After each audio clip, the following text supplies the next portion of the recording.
Greetings, brothers! Welcome to the Blood Angels Commander channel.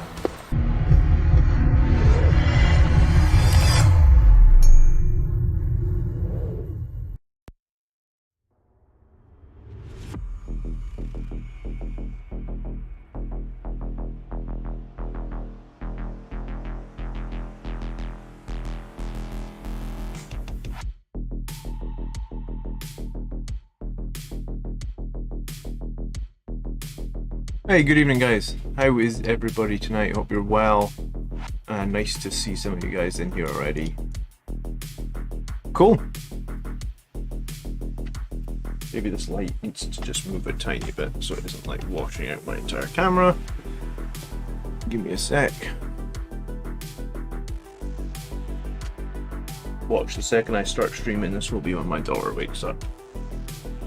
Just watch on the baby monitor. Is she moving? No, I think we're good. The announcement link is broke? What announcement link? Sorry. I think my chat's broken. Give me 1 second. Chat. Oh, there we go.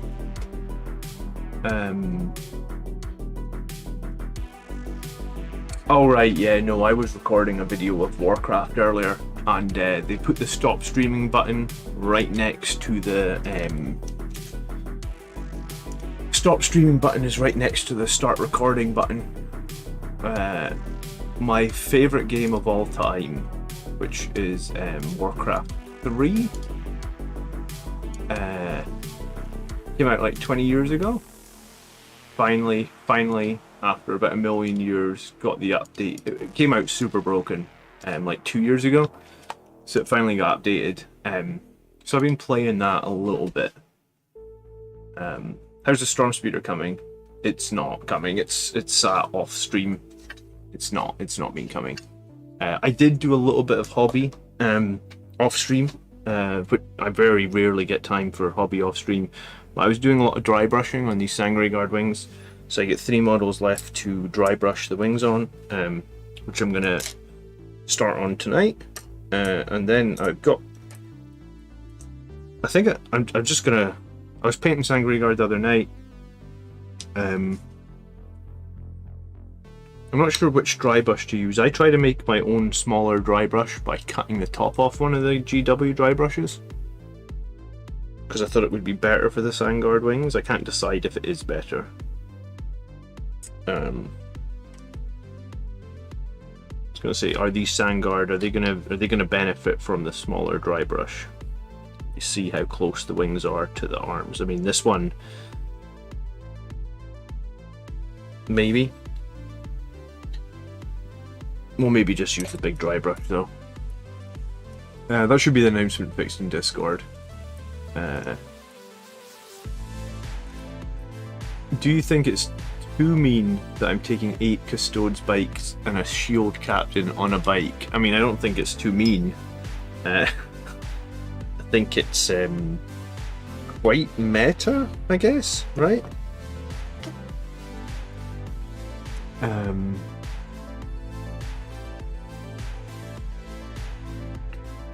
I think for this tournament that I have in 2 weeks, though, I think I'm going to run this Strayus. It seems like, and I interviewed Chris last night actually, and Chris is one of the guys that's been running 5 Centurions in tournament play, and my feeling is like Centurions are very good for Blood Angels right now. They give you like a reasonably decent edge, I think, because they're a big durable unit. I guess if you have that giant unit of Distraction Carnifex Centurions, in some ways that's similar to having a giant Distraction super heavy tank, right?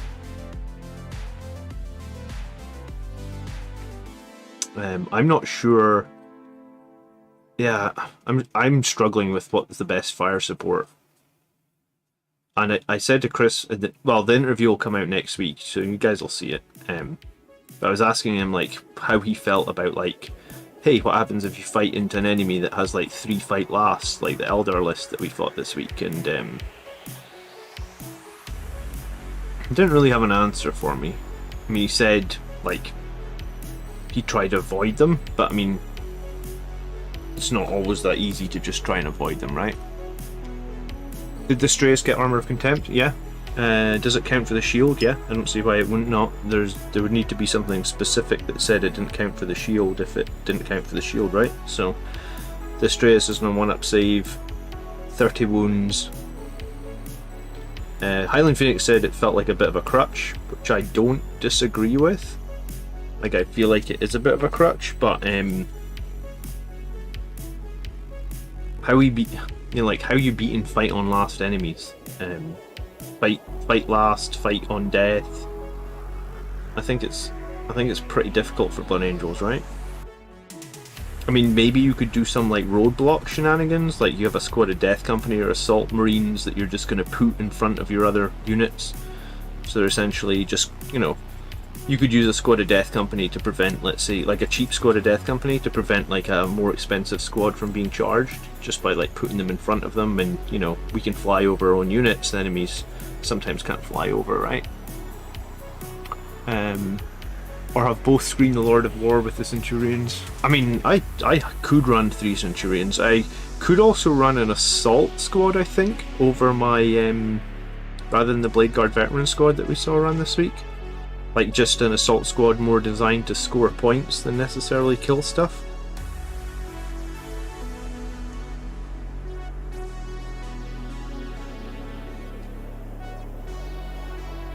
Have any of you guys got tournaments coming up, or any of you guys running lists to tournaments in the next, like, well, I have a tournament in 2 weeks, so that'll just be before the data slate drops, right?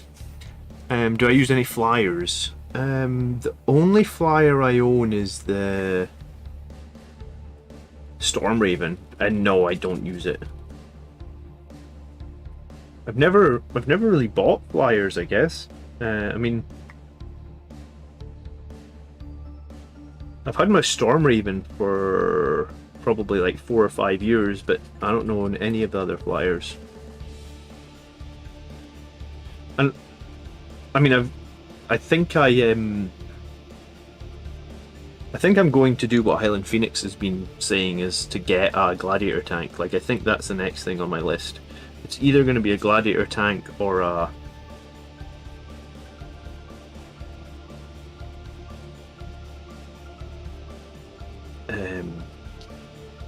it's either going to be a Gladiator tank or an Astraeus, I think. Those are the 2 things that I'm feeling the most excited about right now. I've entered James's 750 points tournament and I'm going to get smashed. Okay. I mean, I'm looking for someone that's not going to get smashed. I'm looking for someone that feels like they've got a chance of winning a tournament. That's what I'm looking for.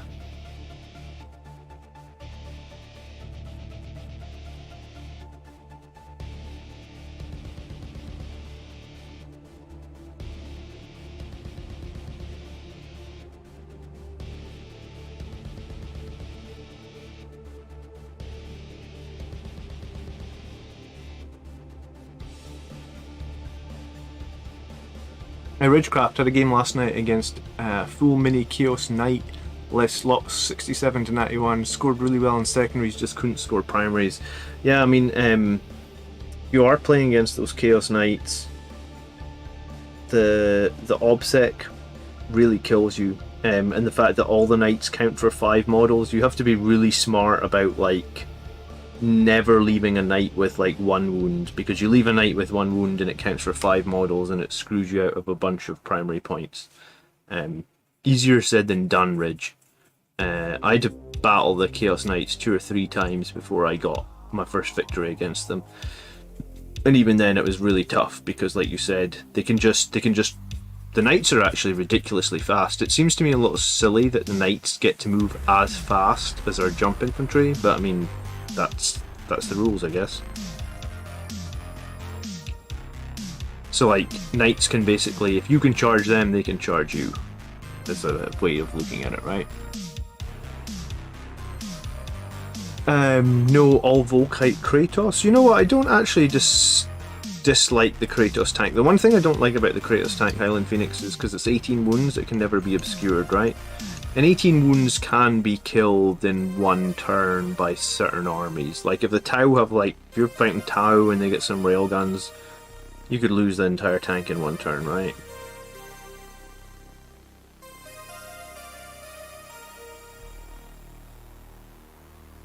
Would be nice to use the Storm Raven once again.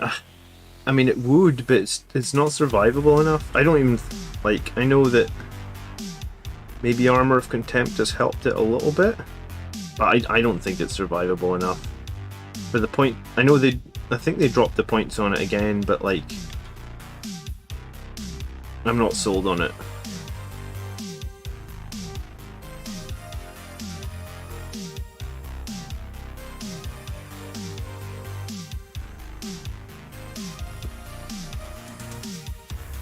Solid guarantee for Relentless Assault. What, with a Storm Raven?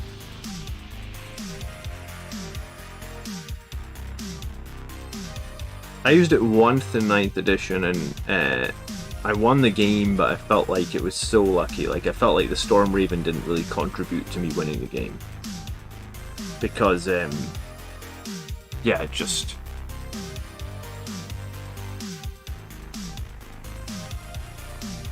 Knights have really long steps. Yeah, I don't disagree that they have long steps, but like armigers, I feel like jump infantry should move further than armigers. You know, like armigers are the same size as dreadnoughts, so why do they get an extra 4 inch? Like they're 50% faster than dreadnoughts, you know? I mean, their armor is similar. They're both made by the Imperium. I guess we can discuss that. There's 12 knights on the table. Yeah, I think the time I played the knights Ridgecraft, it was like 14 knights on the table. It was rough. Especially when everyone is 5 models in OBSEC. Like, when you do the math, they just have so much more OBSEC presence than you. Because, like, if you think about it, if there's 12 knights on the table, they have 60 OBSEC guys. I mean, how many OBSEC guys does a Blood Angels list typically have? Like, maybe 15, like 3 squads of troops. So they're obsecking you at, like, just in terms of raw models, they have 4 times as many obsec models as you. I suppose it's one of the reasons that I really rate Rites of War or Visage of Death as a very strong warlord / relic trait combination, right?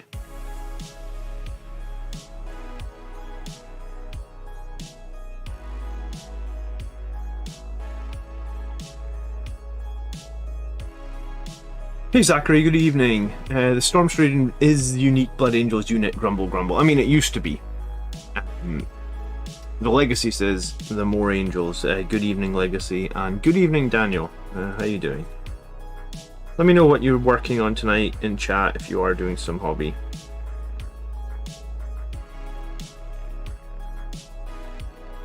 I was hoping to get like a good bit of progress done with these Sandguards, so this is going to be the last batch of Sandguard I think I ever have to paint as well, because I magnetized a bunch of them. So unless I just suddenly decide that I want loads with Infernal Pistols or loads with Power Fists, this should be me about done with painting Sandguard. After, like, I've got 9 on my table here, but yeah, this should be the last, the penultimate 9. I think I have 28 total now. So I think in the lower there's 25 Sandguard. So guess that should be about done. Joe's flipping between infiltrators and working on 30k seers. 40k warrior says he can't afford to buy anything at the moment. I wonder if a Las Cannon Predator might be a bit more viable than a unit of Eliminators. I'm afraid it's not. I think I have like 4 Predators, dude. If they change Las Cannons, like they've done to Chaos, where they're D6 plus 2, maybe we could field some Predators. Well, Las Cannons are just D6 damage. I don't think it's necessarily the Predator that's bad. I think it's the Las Cannons that are bad. You know, because like I was running the Strayus, right, and it can either have like, I think it can have 2 twin Las Cannons or like the heavy macro plasma that the Redemptor has, and it just seems like in every situation the macro plasma is going to be better, because you can shoot flat 3 damage, and I feel like flat 3 damage is just always, like, I would take flat 3 damage over d6 almost any day.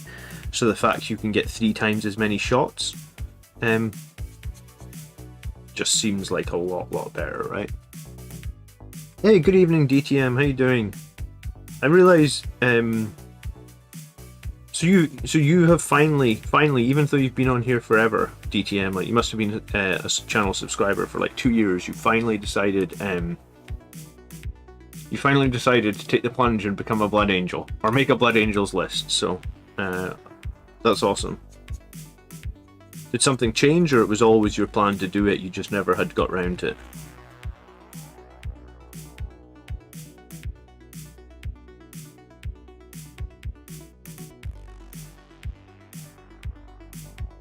So I'm actually away at a birthday party next Saturday night, and then the Saturday after that is my GT. So I'll probably stream in the evening after the... Sorry, the Saturday after that is my RTT, so I'll probably stream in that evening and talk about like how things went at the RTT, but I won't be here next Saturday. The last cannons are just too swingy, yeah, 100% agree. DTM's working on 3D cultists. Just tuning into Blood Angels FM for background noise. Well, welcome to Blood Angels FM. How you doing? I need to get better music selection to be Blood Angels radio, right? Chaos players aren't touching their updated predators. So remind me what exactly happened to Chaos predators. They got D6 plus 2 on their guns. Did they get made toughness 8 as well, or am I making that up? I think their Land Raider got made toughness 9. I thought one of their tanks got made toughness 8 that wasn't previously toughness 8.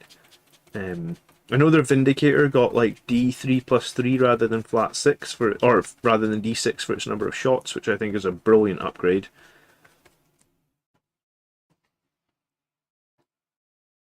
Put together a 3 list with 2 Gladiator Reapers, 2 Sanguinary Guard, 4 Death Company units, including the captain, says Highland Phoenix. Do you have any Reapers, Highland Phoenix, or is this all just theoretical, right?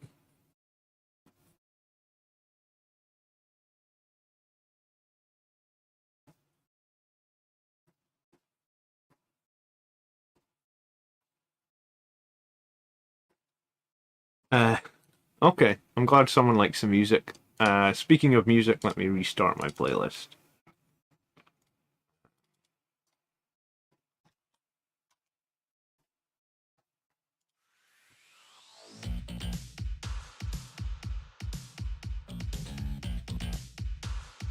When Soul Shatter Las cannons are heavy 2, strength 9, minus 3, d6 plus 2. Yeah, but what's the toughness of the Predator? Is the toughness... Is it still T7 on the Chaos Predator, or did they make it T8? I thought they made something T8.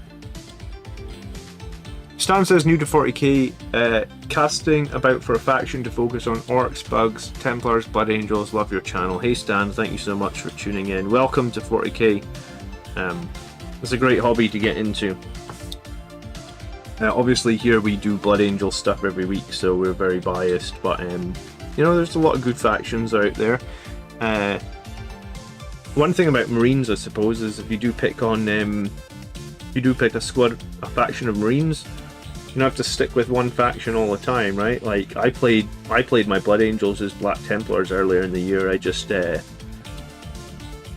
used all the same models. They're all painted red, and I just used the rules for Black Templars. Obviously I didn't have any of their specific named characters, so you could take it a step further than I did, but I've seen a few people with Marine factions that have done like some clever things, like they paint them like a generic successor chapter scheme, so that means that they can basically run them as any Marine faction, whatever takes their pick. So you can do some cool things as well if you're not 100% sold on one chapter, or maybe you just like you know, flexibility in the future. But thanks for tuning in, Sam, I appreciate it. Yeah, so they did make the Chaos the Chaos Predators toughness 8, and people still haven't touched them even though they're toughness 8. Toughness 8 and D6 plus 2 las cannons. I mean, that seems pretty good to me. Like, if Space Marines got that... I don't know if I'd jump on Predators, but I'd definitely try one, right? Or maybe even try 2 or something, you know? Because D6 plus 2 is serious damage. That's what the Avatar hits with in melee, and it's really nasty. And that's also what D cannons hit with as well, or support weapons, Eldar support weapon D cannons. I think D6 plus 2 is really strong, actually. Because, like, I mean, Melta is D6 plus 2 on half range, and like we always talk about Melta being really strong in half range, Infernal Pistols being really strong in half range, right?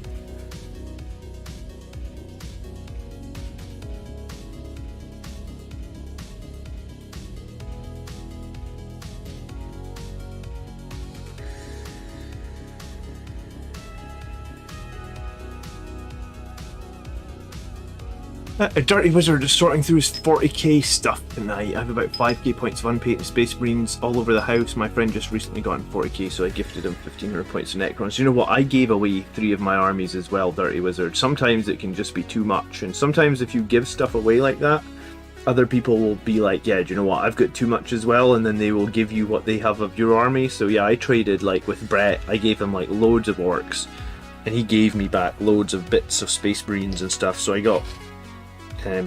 every time I need like a conversion bit, I go and look in this bag of stuff that Brett's given me with tons of bits. And tournaments, you can play Blood Angels as another faction, or you run into issues with WYSIWYG.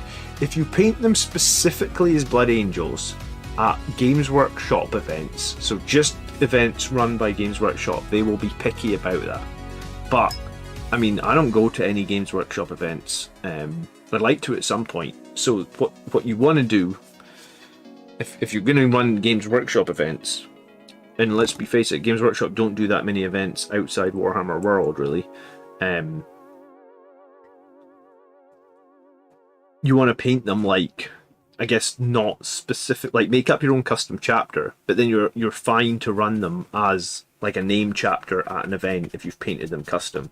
So it's only like if you'd specifically painted them as Blood Angels, if you went to a Games Workshop event, you would have to run them as Blood Angels. If you went to any other local tournament, or even Grand Tournament, or even Super Major, you'd be fine to run them as whatever you want.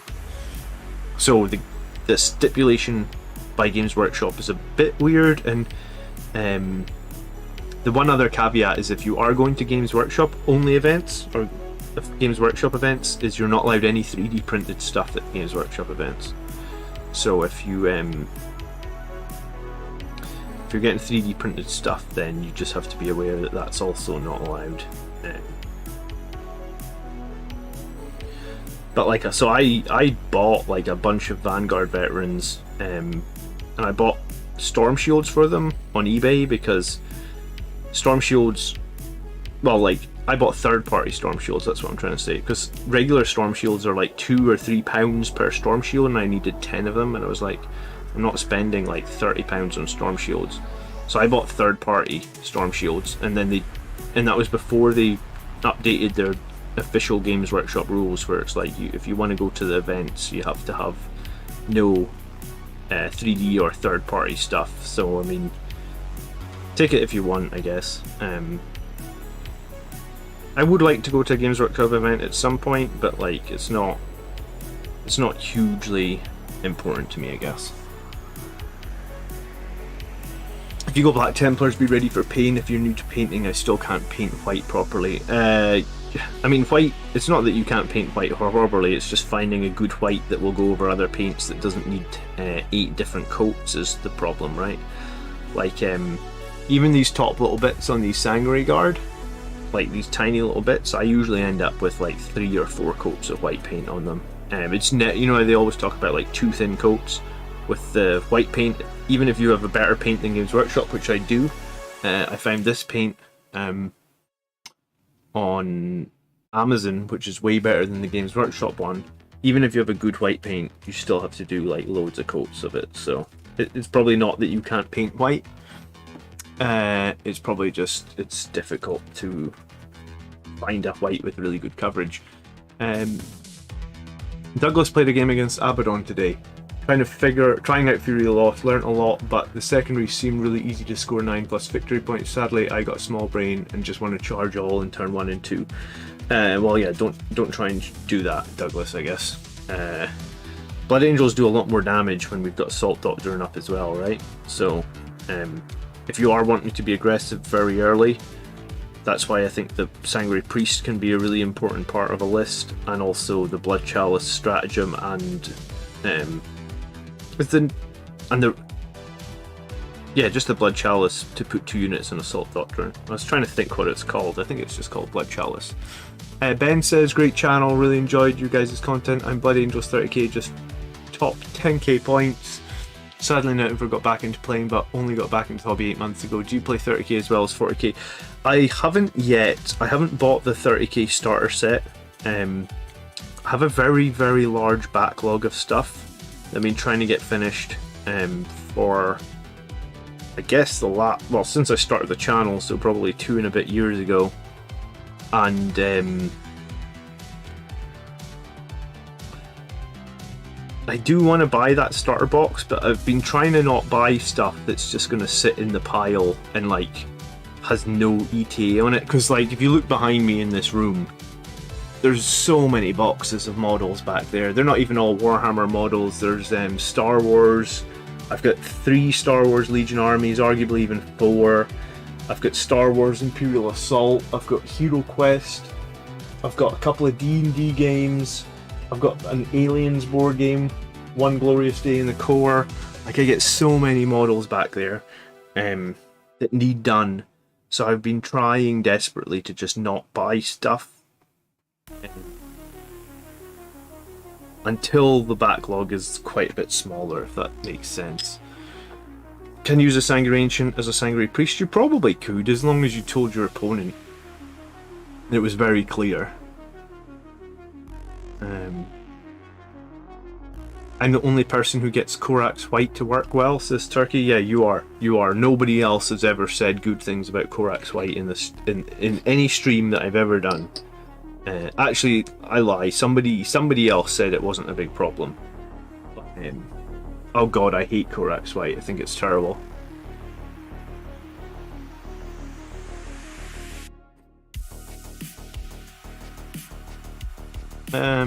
Dirty Wizard is going to teach kids ages 8 to 15 how to do 40k. I think that's awesome, dude. Well, good for you. It's always good to give back to some people. That starter box could be a family heirloom. You guys know that I bought, do you know what, I didn't even mention like the pride and joy in my collection. I bought the original Space Crusade, right? Like Space Crusade from like 1990, maybe even 1989, and it's still in cellophane. So I've got that to, like, that hasn't even been opened. That may actually become a family heirloom. No joking aside.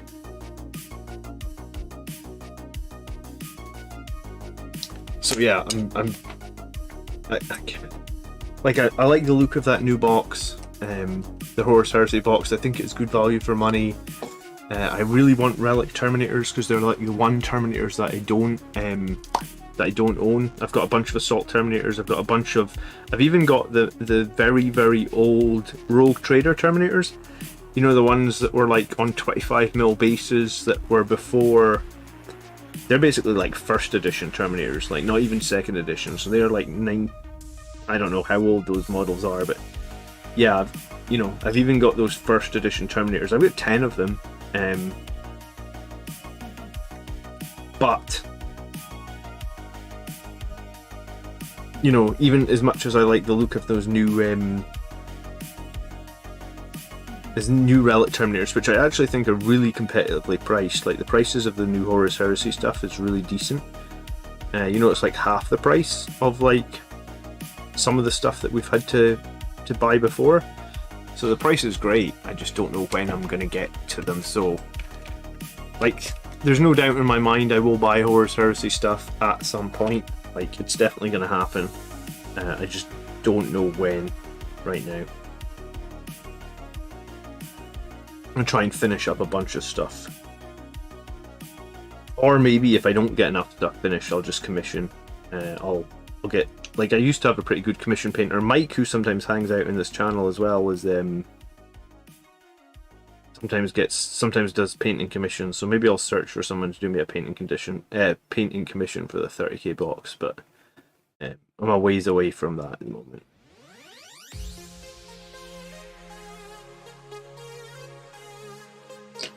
Is Dante a good HQ choice? Says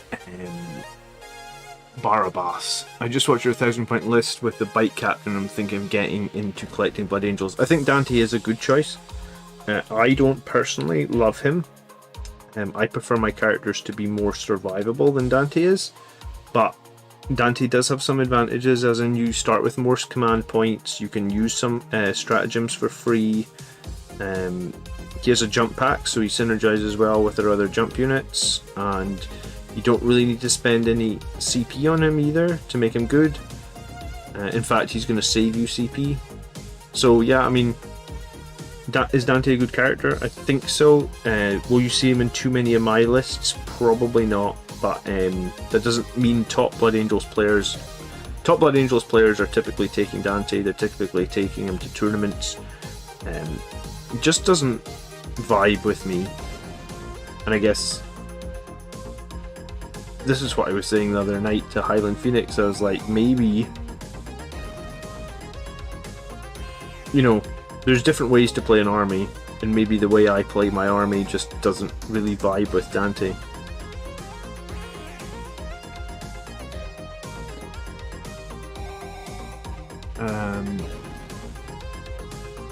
Yeah, I did rant about running Dante. Yeah, he died to like Crusaders. I mean, every character can die to like any old character in 40k, right? Like, dice rolls can determine.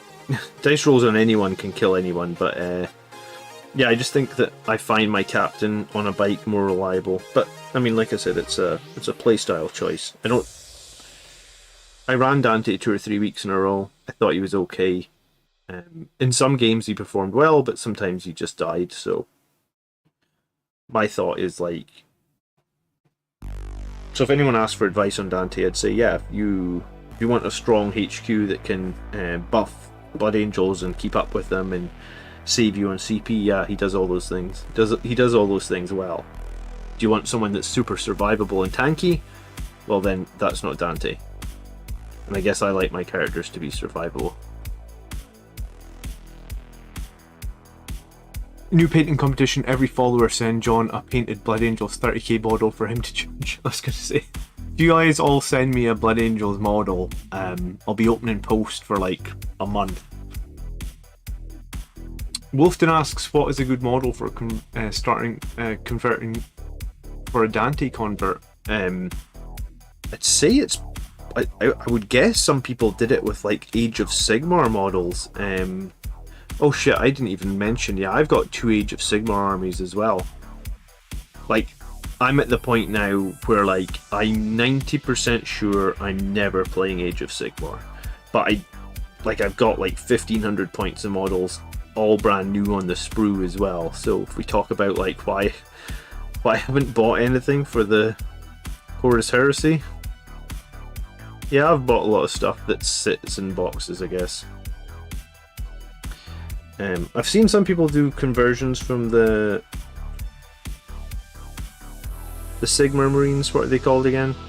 I don't play Age of Sigmar.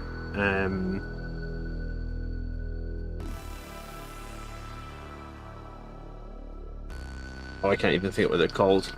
The Golden Warriors from Age of Sigmar. I have the Dominion box unopened on the floor. I think that's the box I have. I've opened it at least. I just haven't done anything with the models. My son's 7 and he does Warhammer stuff at his school. Great stuff. Okay, that's awesome. My daughter's 3 and she wants to pick up the models every time she comes into this room. Hey! Nate, thank you so much for becoming a member. I know you've been a member before. Maybe it just lapsed for a little while, but I do really appreciate you becoming a member again. Thank you so much for supporting the channel. It's really appreciated. I can't tell you enough how appreciated it is, so thank you.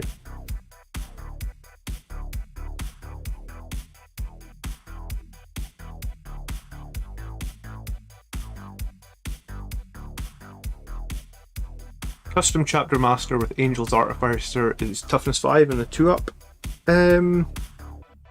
I used to run Ancient... I used to run the Custom Chapter Master. I mean, I still do run a Custom Chapter Master, but I think if you're gonna run a Custom Relic on the Chapter Master, I think you want Armor Indomitus. Because I think the 3-up Invulnerable save, which you can activate whenever you need it, is probably better than +1 toughness.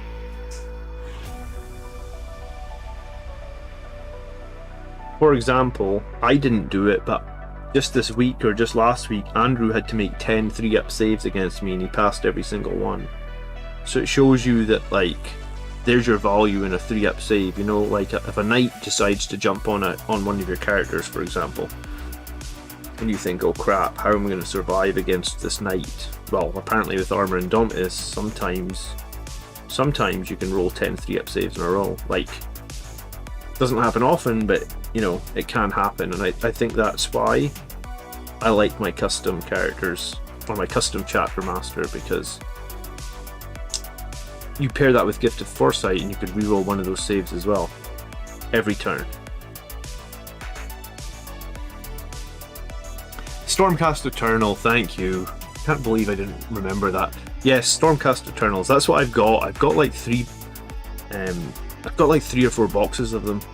The company that I work with, like for my day job, we make video game apps, and we made an app for Games Workshop, and they sent us like a bunch of models. That's actually how I got back into 40k, because I hadn't been playing 40k in ages, and Games Workshop sent us a bunch of models, and I was like, oh okay. And I used to do this when I was a kid, and I picked them up and then got right back into it. So yeah, I not only got some 40k stuff, I got some Age of Sigmar stuff as well, and it was those it was the Stormcast Eternals. But if you're not, there is also like a third-party website called Wargaming Exclusive, or Wargame Exclusive, I think, and they do like a custom Dante model as well. So Wolfden, you could check that out. And I'm sure if you ask in Discord as well, I'm sure a few people have made custom Dantes. Stormcast, I feel like there's definitely some Stormcast characters that could be good for that. The other question is are we going to get a Primaris Dante at some point? How goes the Astraeus Fund? Asked DTM. I mean, I have some money, DTM. I'm trying, like, there's 3 things that I want. I want to get new, I actually want to get a new lens for this camera that's videoing me at the moment. Like a better lens for it. I want to get either a Gladiator Reaper or the Astraeus. But like, I'm finding it hard to commit to either of those till I finish painting what I've got, right? I think a bunch of people donated money before, though, towards an Astraeus or a Super Heavy. I mean, I definitely got donations for a Storm Speeder, so I bought that.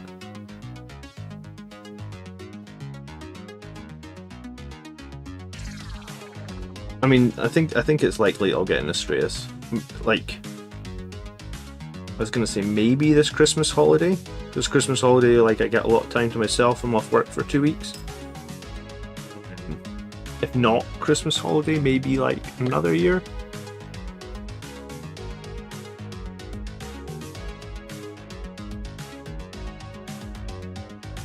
I used to hang out and play in the mid-90s, and some great metal cast models from then. I remember, right, Blood Bowl was a thing back then. Yeah, I mean, I had Blood Bowl back then. I also played the original Necromunda. You know, when Necromunda was more of like a vertical game. I loved that original Necromunda. I played Goliaths. Oh, speaking of them, that's something else I have to paint. I have my original gang from the 90s, which I sprayed white. I also bought the new gang when they re-released Necromunda. Actually, do you know what? I didn't buy it. My wife got me it for Christmas one year.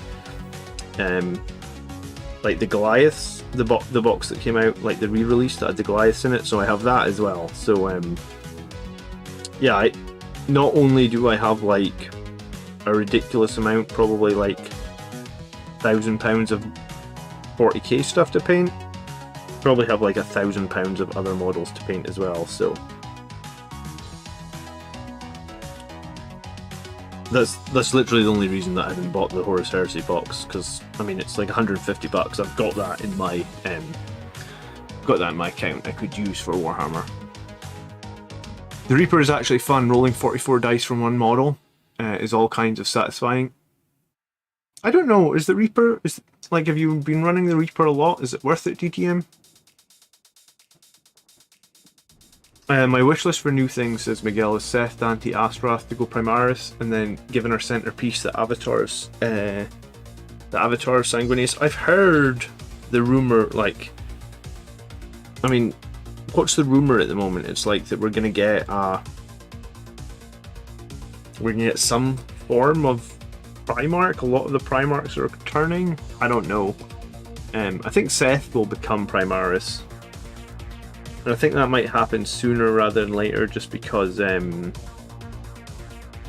like his model went off sale, right? And I know they said like, oh, it'll be rotated back in, but like, I don't think it'll be rotated back in. Flesh Tear is already like kind of nichey, I guess. Omar, thank you so much for becoming a member as well. I do appreciate it.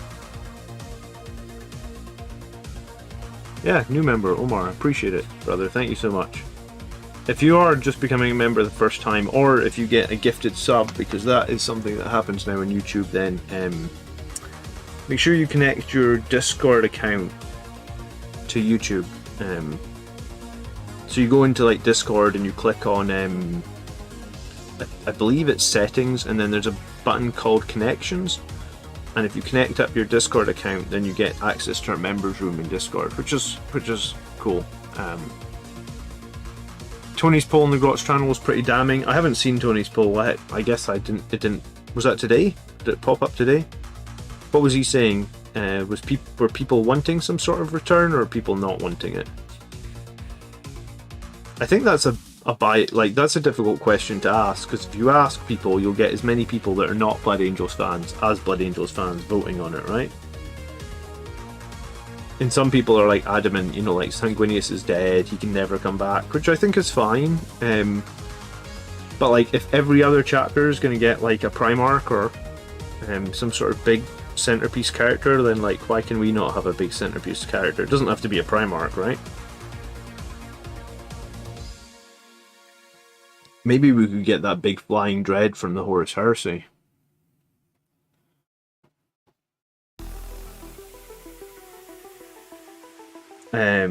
I forget what the dread's called. It's like the Incendiary class or something. It's basically a dread with like giant lightning claws and jump pack. Like maybe that could be our big character. Already exists. Wouldn't break the lore, right? I think that's what people are more worried about, is like, how would the lore change if Blood Angels got like a big centerpiece model?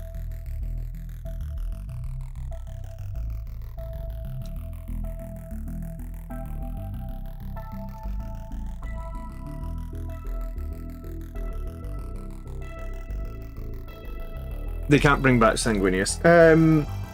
I mean, they can't in terms of like, it would upset a lot of people, but I mean, like, I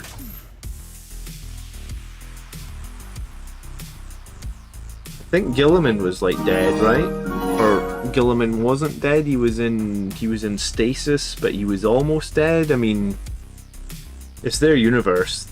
They can bring anyone back. I mean, here's a thing, and it'll be controversial to mention this, but like, I absolutely hated with a passion the newest Star Wars trilogy. But if you remember, Palpatine fell into the middle of the Death Star, and they just literally had a one-liner where they just went like, somehow Palpatine's returned, and that was it. He was back, right? I mean, that was people loved that, right? That didn't upset anybody. I mean, that was the laziest writing ever by the biggest company in the world, in that was by Disney. But I mean, if Disney can bring back Emperor Palpatine, then I don't know why people are so upset that like Games Workshop wouldn't bring back Sanguinius. I don't know. I mean, how many times has that guy died? Who, Palpatine? I mean, plus the other elephant in the room is in our codex. We actually have a character that is already dead, right? Like Captain Tycho. He's 100% dead. He's been dead for like 20 years, give or take, from my understanding of the lore. So like, why have we got a model for him? So what would be to say that you couldn't just have a model for Sanguinius? And yes, he is dead, but here's his model, you know? Hey Stan, thank you so much for becoming a member as well. I do appreciate that. Thank you. Oh, it's a great stream tonight, guys. 3 new members. Wow. I was convinced after my holiday earlier this month that like I was gonna ruin my channel membership, and you guys have really, really supported me. So thank you so much. That's really appreciated. And welcome, Stan. Thank you. Gilliman was dead, and then they gave him the oops, he's not actually dead. Yeah, exactly. So like, I know people are very, very against Sanguinius coming back, but like, what if they just give him the oops, he's not really dead? Wasn't all that clone Palpatine stuff legends though? I don't know. I didn't read enough of the... I've read a lot of Star Wars books actually in my lifetime, but most of the Star Wars books I read after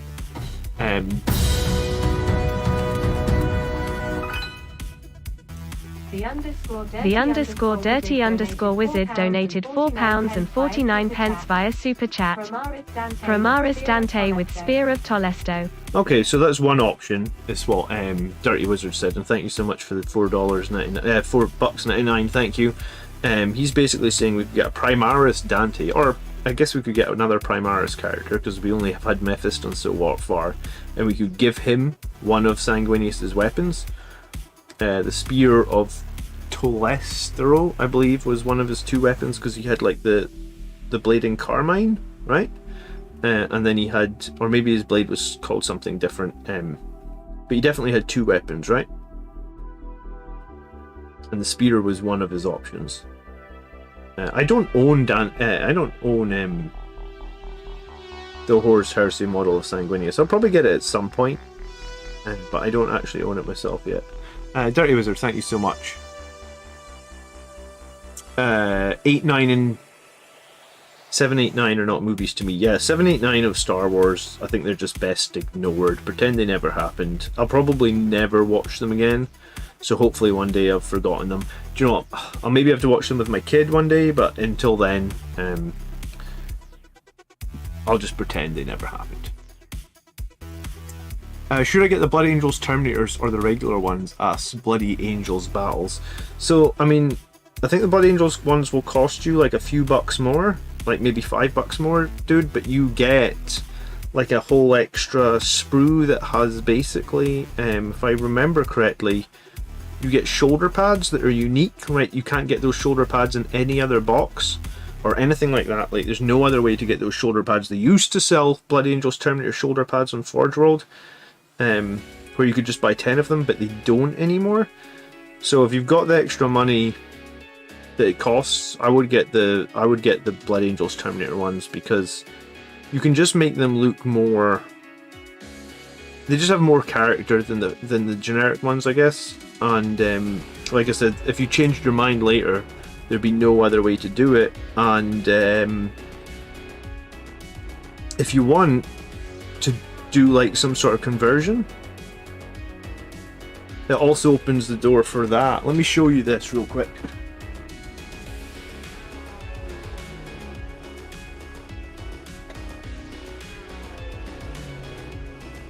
So this is one of the Blood Angels Terminator shoulder pads, which I put onto an...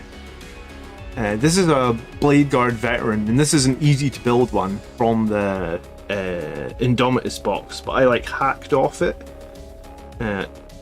Like, and basically put one of the unique Blood Angels Terminator shoulder pads onto the Blade Guard Veteran. I mean, it kind of fits because the Blade Guards normally have these big arcing shoulder pads. So if you don't use them all for your Terminators, you'd be able to make some extra cool characters with a little bit of time and effort.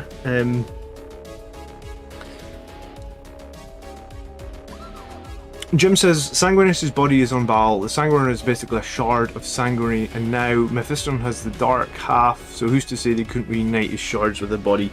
I think I think it would be surprising if we don't get some sort of special character. If everyone else is getting like these big badass characters, like, let's have a big badass character for Blood Angels.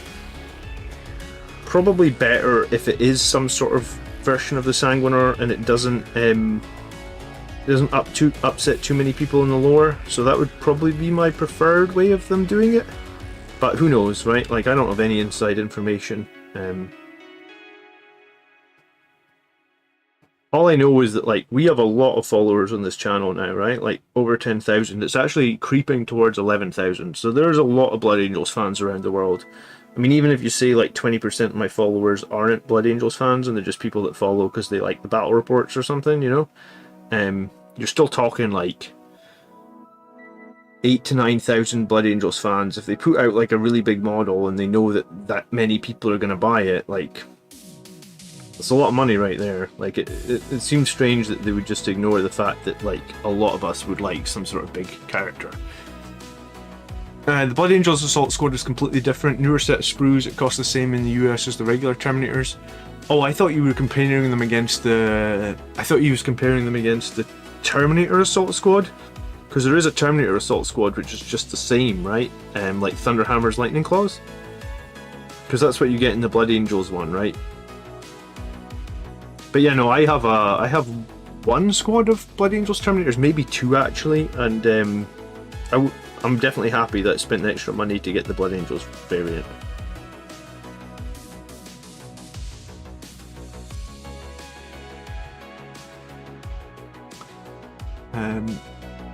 It's a real shame they don't have Terminator shoulders as a sprue. Now I have to print some so I can magnetize the arms. They used to have them on Forge World.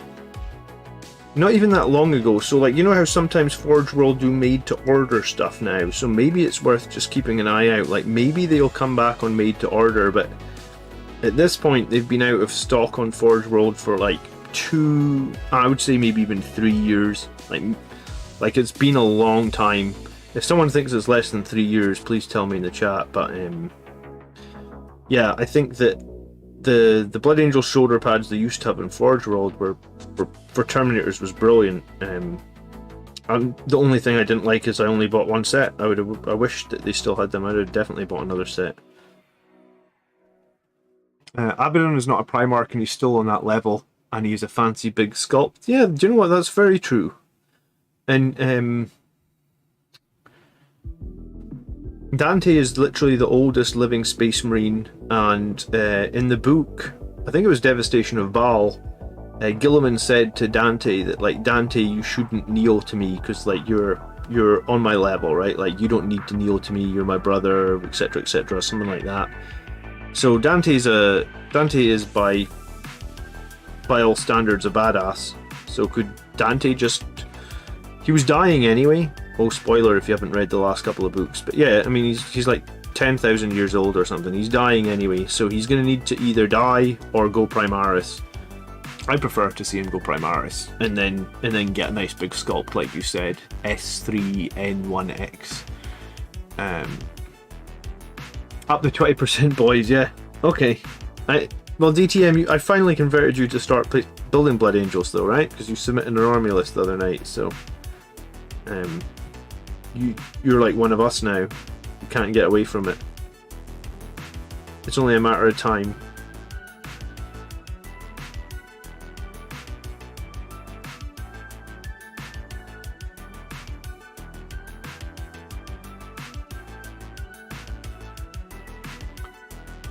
John, do you varnish your models? Yes, I varnish them all. That's why I probably don't jump around. Like, that's why I try and finish squads fully, I guess, so that, like, I finish them, I put decals on them, and then I varnish them, and then like sort of mark them as done and never touch them again.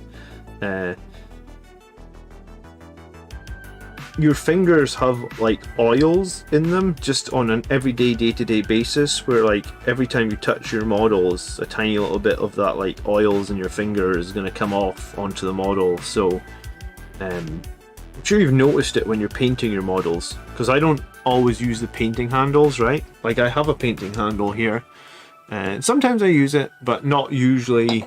If I'm jumping around between lots of if I was painting one model and I'm just sticking on that one model, like a character or something, I might use the painting handle. But if I'm jumping around between bunch of models, like I typically do, I guess, I'm not using the painting handle. And I'm sure you've noticed yourself, when you're not using a painting handle, every time you touch bits like the tough edges of the models, you're taking paint off them. Then you end up having to go over it again.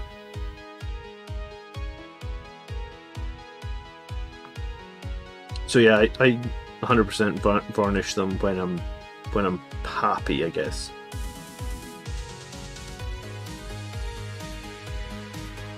I always feel like varnishing them is like a nice, it's like nice closure, right?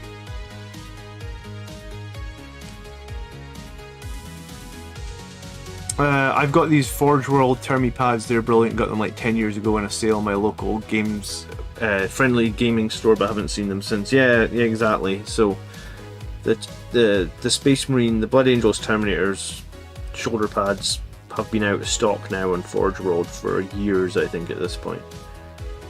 Which is sad, because the sometimes I think stuff like that could really be done on made to order, I guess, right?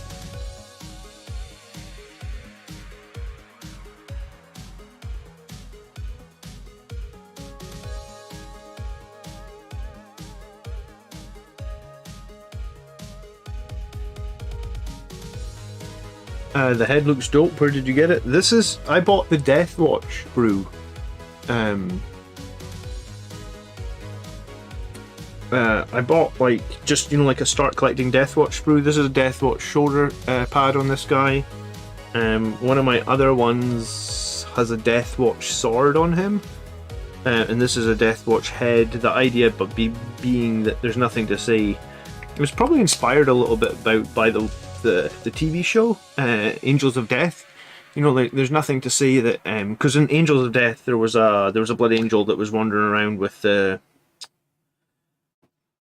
he was wandering around with a Deathwatch shoulder pad on him, and I was like, man, I don't have any that have Deathwatch shoulder pads, so I just bought like the the $8.99 Deathwatch kit that had like a couple of swords, a couple of shoulder pads. I actually had a couple of Terminator shoulder pads in it, and a couple of heads and stuff, and my plan was to just put a little bit of flavor. So now I've got like it's not fully painted yet, but I've got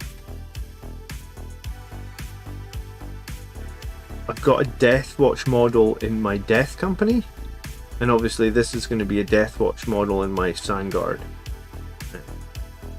I just thought that would be kind of cool. I'm surprised I hadn't done it quicker, to be honest. It was just Angels of Death kind of pushed me to finally do it.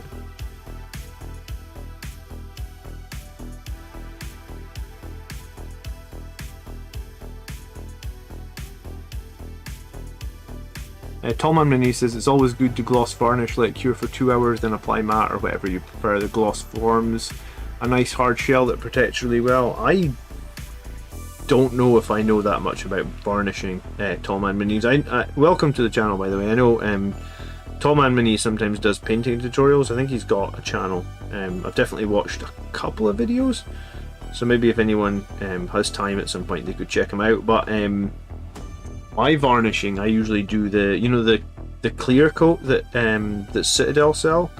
I've been using that stuff, and I think it's quite decent. It's like quite simple as well. Like it's just a very quick spray on. Oh, I got loads of paint on my finger there. God damn it.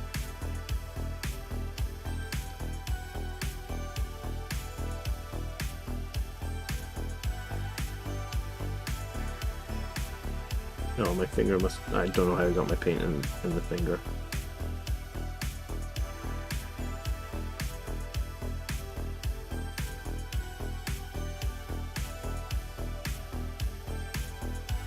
Oh, my daughter's up. I'm going to be back in just 1 second. I guess I'm going to have to refix that afterwards.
There's one set on eBay for $100. Is that the Terminator shoulder pads? Really?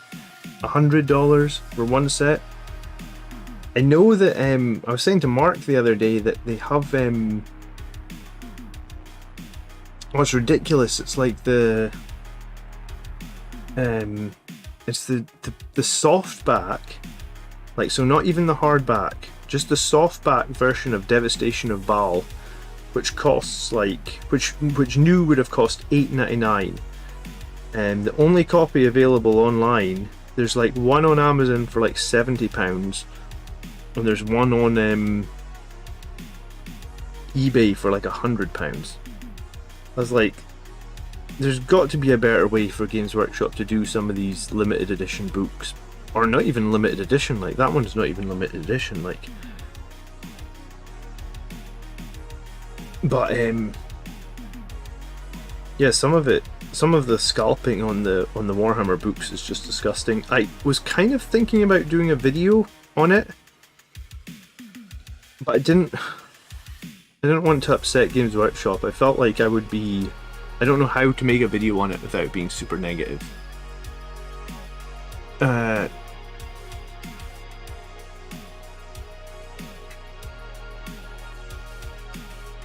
Seeing Tallman Mini's Blood Angels painting video, says James. The out of print Forge World stuff is insane. The out of print books are insane as well. I don't know why they're so insane. Someone's making a ton of money and they're just basically being an asshole, I guess.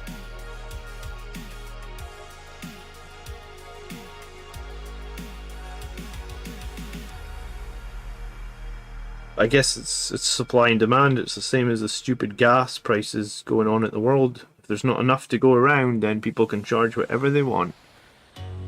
Bondi, I just found the channel being interesting to start Blood Angel's army. Is the combat patrol box worth it, or I'm better off buying other units? Bondi, I wouldn't start with the combat patrol box unless you're just depends how competitive you want to be. If you just want to have fun, sure, grab the combat patrol. If you want to be competitive, then I've actually done a video that's probably not even, maybe it's a month old now. Yeah, I think I did it at the beginning of August, which was like 1,000 point list, like a really current competitive 1,000 point list. I think if you go on YouTube and just search Blood Angels 1,000 point list, Nephilim, maybe add Nephilim because that's the name of the current chapter approved book.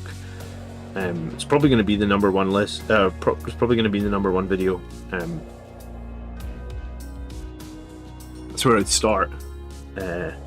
Or you can ask people in chat or jump in our Discord as well.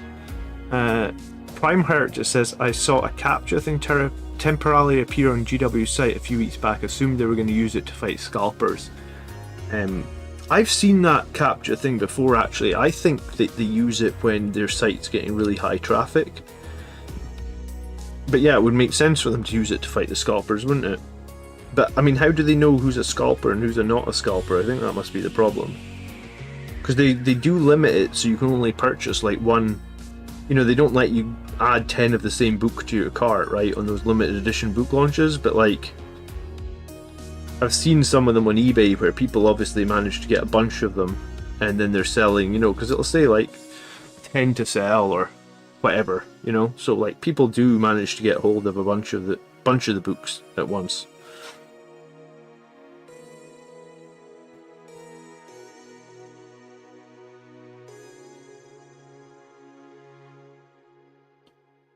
I need to tidy those bits up in just a minute. Let me just use the Dark Angels Combat Patrol would be a better start. Yeah, I mean that would be a valid point. The only problem is you wouldn't really get any Blood Angel specific shoulder pads or anything like there. Stan was saying he's thinking of going Black Templars, but they don't have a psychic phase, seems kind of limiting. I don't think it is.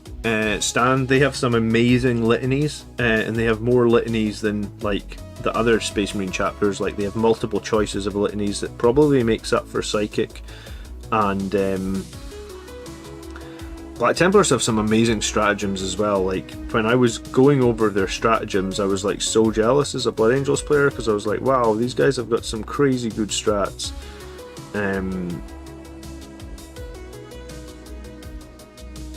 I don't think Black Templars would feel like a limiting army. I mean, sometimes it's better to not have a Psyker as well, right? Like if you come up into a Psychic army, you don't want a Psyker, so you can pick something like a Bore the Witch, and then they do still have ways of getting denies. So although they have no Psykers, they have some ways of getting denies. I think it's through their chaplains. I've done a podcast episode on Black Templars, you know that, right? Like I have another channel that we do podcasts on, like it's sort of like it's a bi-weekly podcast. It's called The Three Grots. I mean, if you search for it on YouTube, you'll 100% find it if you just search Three Grots, Grots. If you search Three Grots Black Templars, pretty sure we did a whole podcast episode on like what we think of the Black Templars. Are they good? Probably that whole episode is me complaining that Black Templars their codex feels stronger than the Blood Angels codex, but that's a bit like, there's always a bit of like codex creep in Warhammer, like the books that are released the most recent always feel probably the strongest. So like sometimes you can be in a poor position, or you can feel like your army's not doing too well, and then you will get a book release, and then all of a sudden you'll be the top dog again. It's been like that for a while. Did you announce lists you're doing tomorrow, Mike? No, I haven't announced what lists are on the army list show tomorrow, Mike. Why have you got a list that you're needing reviewed or something? At the moment I'm reviewing about 6 lists a week, and I think I'm getting about 6 to 8 submissions a week, so there's not really a giant backlog for list submissions or anything like that. Unlike last edition where my backlog was like 3 months or something, it got kind of ridiculous. If a lack of psychic phase is limited, don't go anywhere close to Tau. Yeah, I mean, if a lack of a combat phase as well is limiting, don't go. Like Tau literally play the entire game in one phase. I don't know. I don't think Black Templars felt limiting when I played them. I enjoyed playing them. I think they're strong. I didn't like them as much as Blood Angels, but I think it's just the fact that like Blood Angels is my like bread and butter, and I feel like I know exactly how to play around the strengths of the Blood Angels, and I've been doing it for so many years that I'm open to giving Black Templars another chance at some point, but like I'm in no rush to do it. Wildling, good evening. GW, the scalper, is the ideal customer. They're selling all their stock almost instantly. It means it isn't sitting on shelves. True, but like I was thinking about this. Would it not be better if they did those limited edition books like made to order? Or am I missing something here? Like, because if they did like a made to order window, rather than like, the books going on sale at 10 o'clock and being sold out at like 1 minute past 10, or what happened recently was the books were supposed to go on sale at 10 o'clock. They went on sale at 9:55, and by like 9:58 they were sold out. So like people were logging in at 10 o'clock to try and get the books because that's when they were told that they were on sale, and they were already all sold out, right? Am I missing something and thinking it would be bad if they just said, you know, everybody, as many people as they want can get one, you know, you just have to order it within this window? Like, what's wrong with that?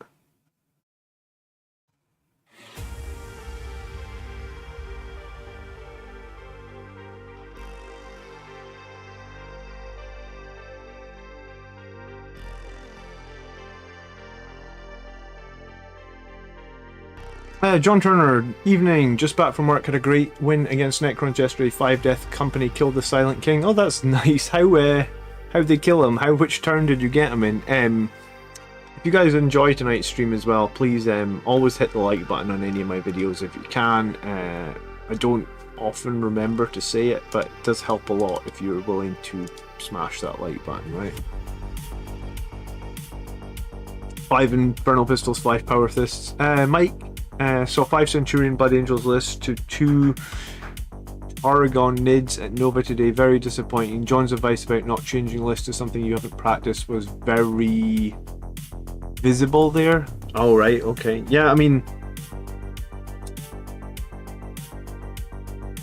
Steven ran that 5 Centurions list and then literally everybody's tried to jump on it. I'm probably one of the few people that haven't jumped on it, even though I had Centurions before Steven ran that list. I guess I can see why it would be good. I just don't know if I don't know. I've ever since I saw that 5 Centurion list, I think it must be like post-traumatic stress from fighting Andrew's Sisters of Battle with Centurions, because the Sisters of Battle are notoriously good at killing Marines, and I remember fighting Andrew's Sisters a bunch of times with Centurions, and like sometimes it felt like the Centurion's armor was pretty paper thin, because everything Andrew's Sisters list is hitting you with is like -4, I think. Those Bloody Rose Sisters, for lack of a better word, are a bloody nightmare. Their power swords on the Zephyrim are -4, their infernal pistols on the Seraphim are -4, the multi-metalers on the Retributors are -4, the Eviscerators on the Repentia are -4, and I mean that's what Andrew runs. He runs like 3 squads of all those things, so it's just like obviously this was before Armor of Contempt, but like I would just lose my Centurions so quickly. And at 60 points per model, like it's a lot to lose. But yeah, I do think there's definitely merit in playing what you're familiar with, right?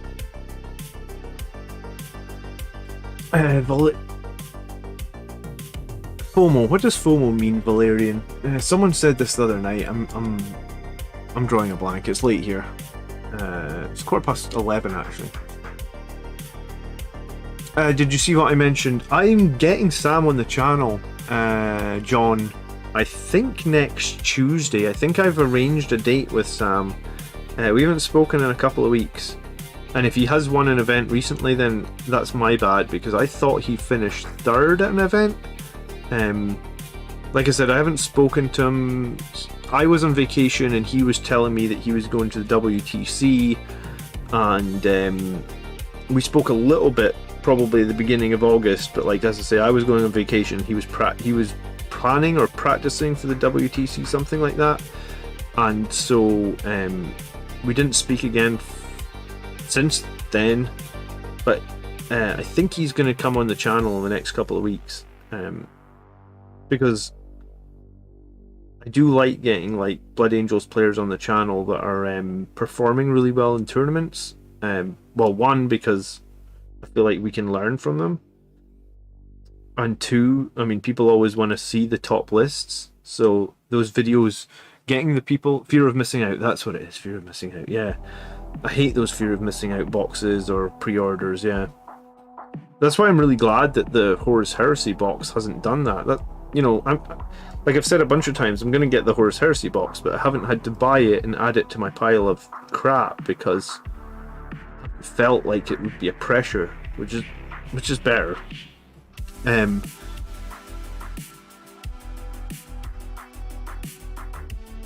What was I saying about Sam? Yeah, no, and actually the videos where I interviewed like other people that have done really well at tournaments, they're actually like the most viewed videos on my channel. So like they always get loads of views, they always get like loads of questions, loads of new subscribers. So I like doing them, and hopefully I'm gonna get together a bunch of questions so I can make it really informative. And we'll get Sam on the channel soon, John. Like I said, I already spoke to him. I just probably need to touch base because it was 2 or 3 weeks ago that we spoke and we were both busy. But Sam does have his own YouTube channel. I just don't know how regularly he is putting content on it. I did say to him you should definitely do a video on your WTC stuff. But I mean, you know, everybody's busy, everyone's got their own lives. How badly do you think 10th needs major changes? I'd rather just get all the codexes for 9th done, because like we're still waiting. I think we talked about this on Thursday night stream. We're still waiting on like 7 codexes for 9th, right? Which seems like a lot, which is why I understand some people are upset about like the squats coming out. So like, you know, we're 2 and a bit years into 9th. We're getting a new army, but like, what if you haven't had your codex yet? I feel like that would be pretty annoying.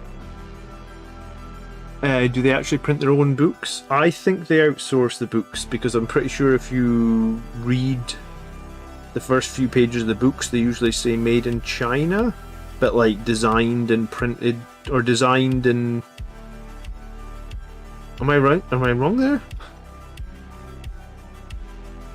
I think they'd say designed in like Nottingham, UK, but I want to say they say made printed in China. I could be wrong here. I mean, I know a lot of places get books made in China because like it's apparently just a lot cheaper, right?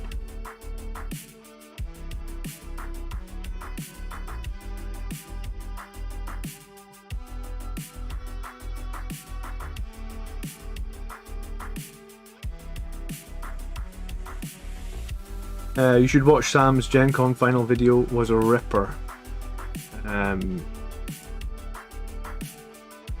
Is it on his channel or is it somewhere else?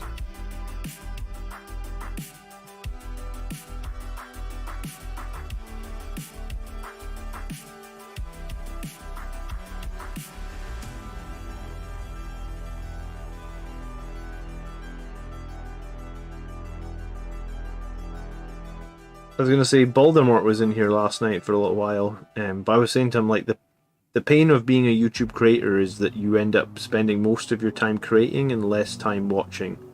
Because before I was a creator, I spent so much time watching YouTube. I mean, that's probably part of the reason that I became a creator, right? Because it was like, rather than watch other people's stuff, I thought to myself like, oh, I think I can make some cool videos and informative stuff.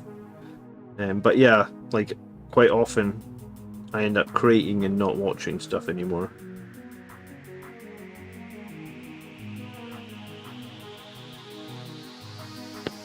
Oops, don't drop the Sangre Guard. The Knights Codex was printed in China. Yeah, I honestly thought that they were printed in China. The Scots are largely looking super generic and their lore is more twee than grimdark. Looks like they're assets from a Warcraft game. I'd be interested to know if anyone is planning to buy it. I mean, I like Warcraft. I don't think I'm planning on buying squats. I know Andrew, who I play week on week out on the channel, he's buying squats. He's put like he's put his Necrons and his Tyranids up on eBay, and he's going to use the money to buy squats. So for everyone that said Andrew seems to have unlimited money for new armies, he's finally decided to sell a couple to fund his squats purchases, because he said he wanted to have 3 of every single unit that the squats had, so he could build any army he wanted. So he's selling all his Necrons, he's selling all his Tyranids. He may be selling one other army actually. Maybe it was just 2. Maybe it was 3. I'm drawing a blank. He definitely... I was surprised at how much he was selling, actually. He said he had 133 auctions up on eBay. That's crazy. I don't know if I could be bothered to photograph 133 different models for eBay.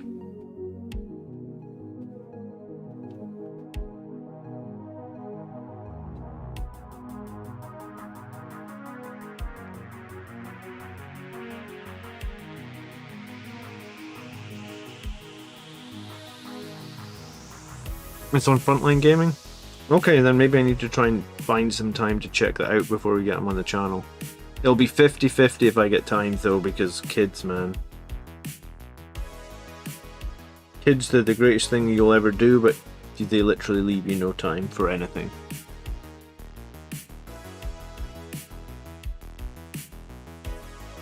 You've got a friend that used to play Old Dwarfs from Fantasy, so he's going to go squats. Yeah, I mean... I'm not the hugest lore person. I like reading the odd book, and I've liked watching that Warhammer Plus TV show, and if there's any new Blood Angels books, I'll probably get them. I've got the Astaroth book and audiobooks. I just haven't listened to it yet, but I'll probably get into it once I'm finished the book that I'm listening to at the moment. I'm a real D&D junkie, actually, for like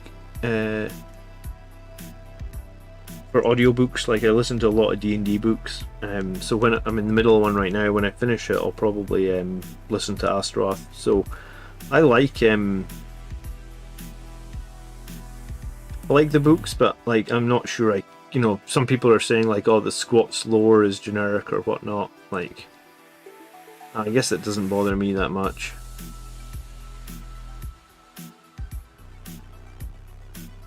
The rules do look fun, and we're going to... Tron squats would be amazing. I love Tron. Tron is one of my favourite movies of all time, so painting the squats like Tron would be awesome, yeah, actually. I think... I think this week on the Three Grots channel, we're gonna do an episode. We're gonna because the whole codex is leaked. If you look around online, you can get the whole of the squats codex. So we managed to download a copy of it, and we're gonna do this week's episode on the podcast. We're just gonna it's not even gonna be a podcast episode, is it? We're just going to go through all the Squatch rules and talk about, like, hey, what we like, what we dislike, are they going to be a strong army, that sort of stuff. So it should be a cool episode, because it'll be informative, and if any of you guys want to come hang out with us, then please do.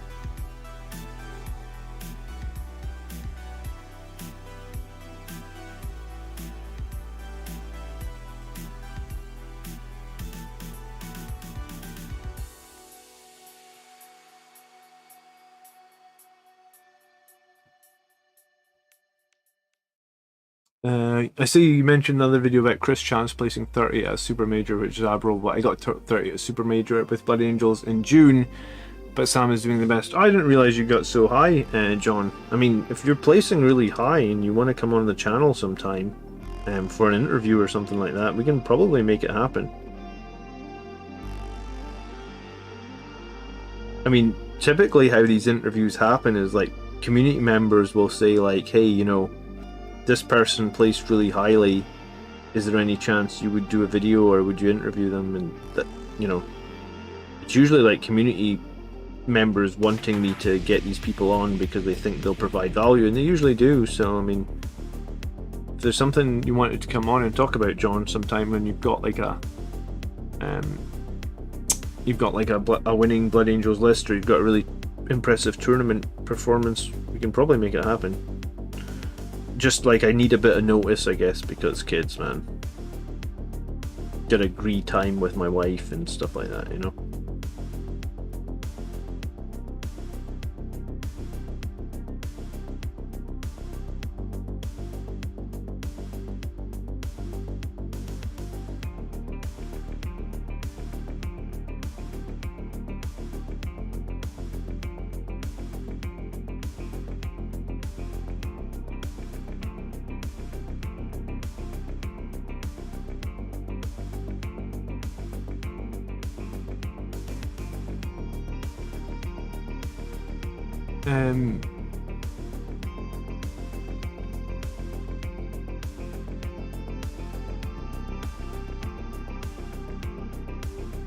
Well, yeah, I mean, we're gonna try and get Sam on as well.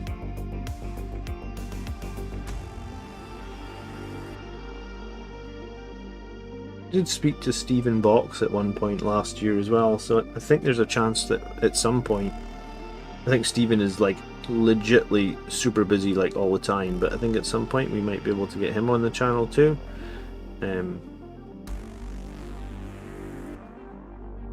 So I'll just keep plugging away, and when I can get people on, I'll get people on, you know?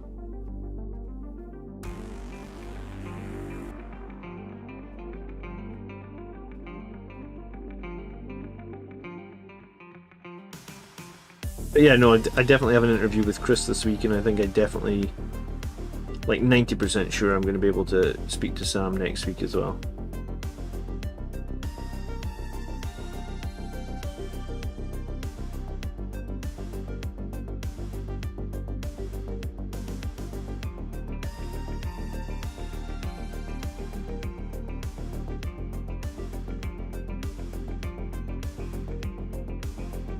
Yeah, that's very true. It has changed a lot since June. I mean, the meta has changed. I mean, it changes all the time, I guess, right?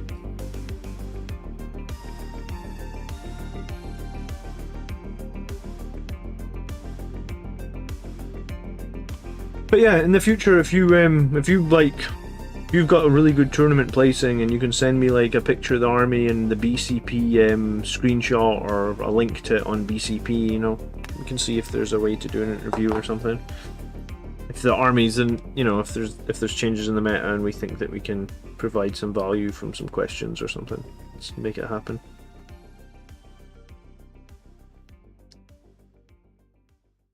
I don't want to jinx anything about my 2 tournaments coming up, but I would really like to place highly at I was going to say one or both. I'd prefer to do it at both.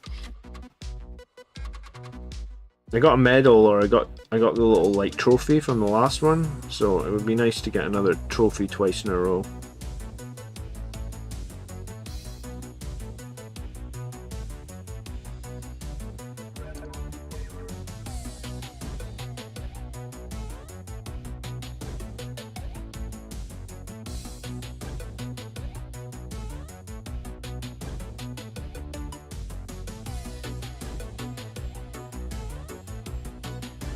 I really enjoyed the game against Eldar, the Mortal Wound pistol. Yeah, I mean, that Eldar list is really good.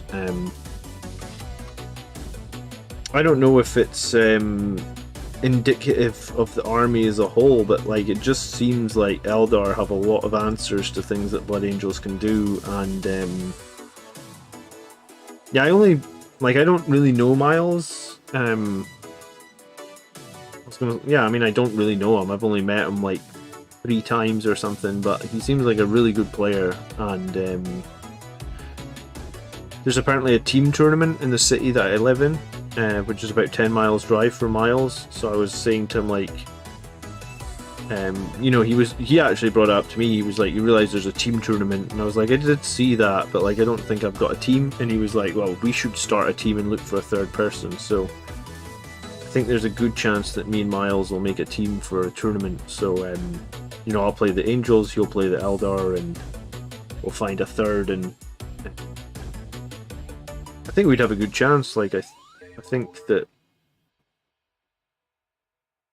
I mean, Miles' list is scary. The amount of damage it does every turn is just nuts.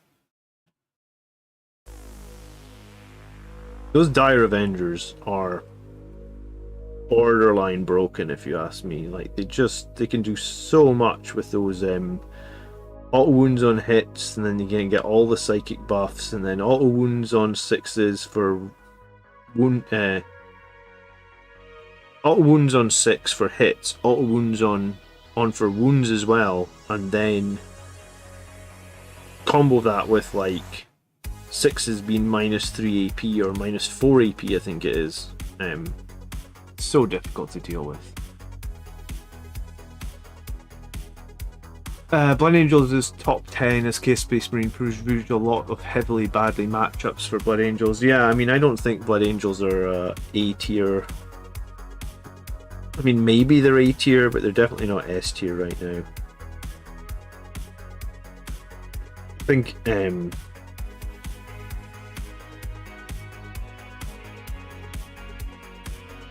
think that's why I don't feel too bad about fielding like a super heavy tank to one of these events, because I'm like,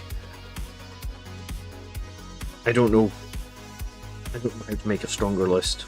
I've tried. Too many things. I feel like I'm getting countered by too many things at the moment.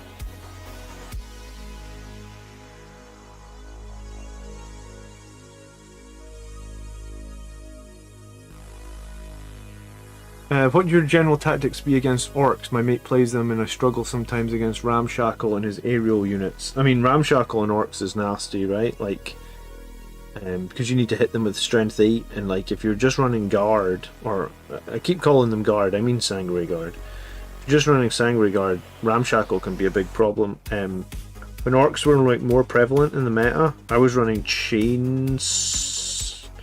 I was going to say chain swords, no, chain fist terminators. Like I was running one squad of chain fist terminators, and I was always like deep striking them in and just going after those ramshackle vehicles. And I was playing Fury of the First on it every time, pretty much as well, or Fury of the First on them every time as well, to make up for the chain fists being -1 to hit.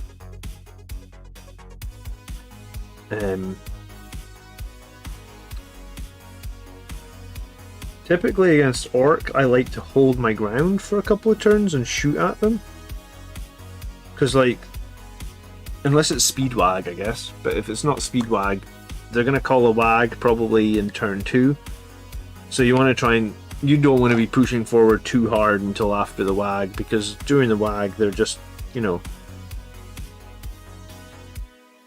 They move, advance, and charge, and I think they get like either they get like a bonus attack or they get like a bonus strength, right? I've played orcs in a little while, but yeah, I mean orcs are a tough list for us.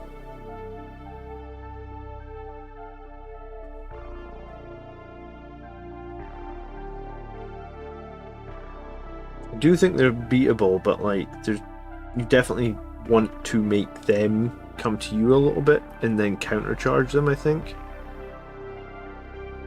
I suppose it depends on how much armor he has, and it also depends on how much fire support you have as well, because locally, like, we had people using those orc buggies, like the scrap jets and the squig buggies and the dragsters. And like it was really popular for like 5 minutes until they changed it where you could only have 3 of each, and then like it became unpopular like almost overnight. So I haven't seen too many lists since then. But yeah, Sangre Guard aren't great into ramshackle stuff, that's for sure.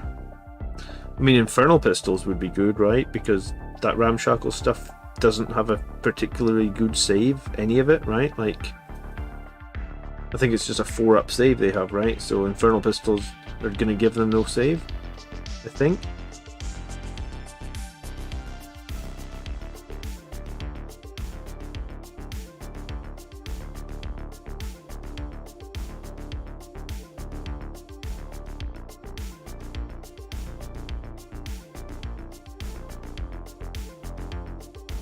I have a squad of Thunderhammer Terminators. I always forget about them. I'll try that next time. My friend always calls the Wag on turn 2. Yeah, I mean, so really it's difficult to do, but you want to be far enough away in turn 2 where like can't do as much damage as he wants to with the Wag. Now, I mean, that's much easier said than done, honestly, but that's what you want. Countercharging is underrated. Another thing you can do is if you know he is going to call that Wag, you could put your less important unit, like when Admech were like all the rage and really, really strong, they were running like Rust Stalkers, right? And one of the things that I would do to try and counter the Rust Stalkers is like put a squad of like troop units or something cheaper in front of my Sanguinary Guard. Like if I wanted to deploy something really far forward, which you do typically, and it's usually want to be the Sanguinary Guard, I put something that's like disposable and cheap in front of them. So it's like you can kill the disposable and cheap unit, but you've protected your Sanguinary Guard, and you're gonna rely on that Sanguinary Guard, whereas you're not really gonna rely on the cheap unit. So that's something you could consider doing. If you know you're gonna get, like if he's gonna be on top of you in turn 2, like is there ways you could position some units in front so you can lose units you're willing to lose? Because I mean, you're always going to lose some units in a game of 40k, right? Like you can't come out of a game going like, hey, I didn't lose anything. It doesn't happen. So if you know you're going to lose stuff in turn 2, can you position your force where you're going to lose what you're willing to lose, and then you're going to completely kick the crap out of them and unlike countercharge.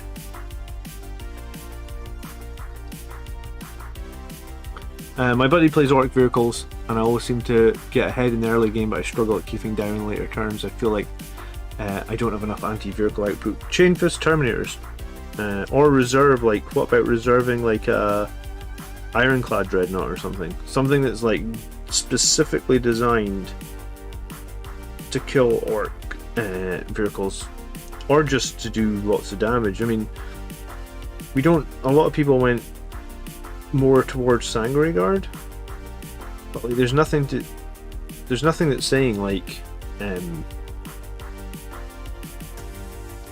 Chainfist Terminators are bad, or like 3 damage Thunderhammer Terminators are bad. The advantage of the Chainfist is they've got 2 extra points of AP over the Thunderhammers, so if you know you're going to be fighting vehicles, I guess Chainfists are just generally very good, right? Screening with troops is essential, and that's how AdMech play now. It's just last chicken spam. Oh, not Rust Stalkers, Iron Striders. Is it just?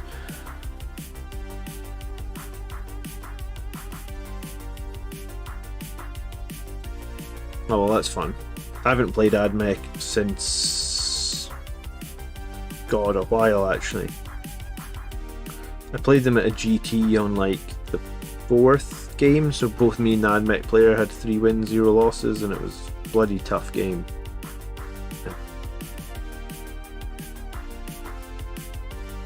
That's when I was actually relying on like Contemptor Dreadnoughts to do my range damage with the Volkites.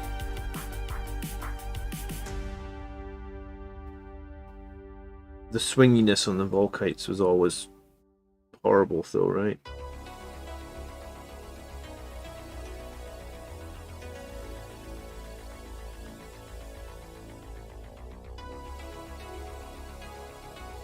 Vanguard Veteran is still worth it. I'm redoing my army for Primaris size and wonder if I should do Primaris Death Company with Thunderhammers and Primaris size ASM, Assault Marines maybe? And I was wondering if I should do Vanguard Veterans. We're not seeing very many people run Vanguard Veterans, but I mean, I still think there's value in a 4-up save.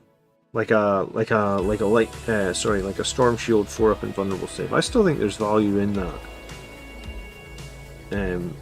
It's probably just like a combination of like, you know, Vanguard Veterans lost the AP that they would have had. Like they lost a bit of AP on the Lightning Claws.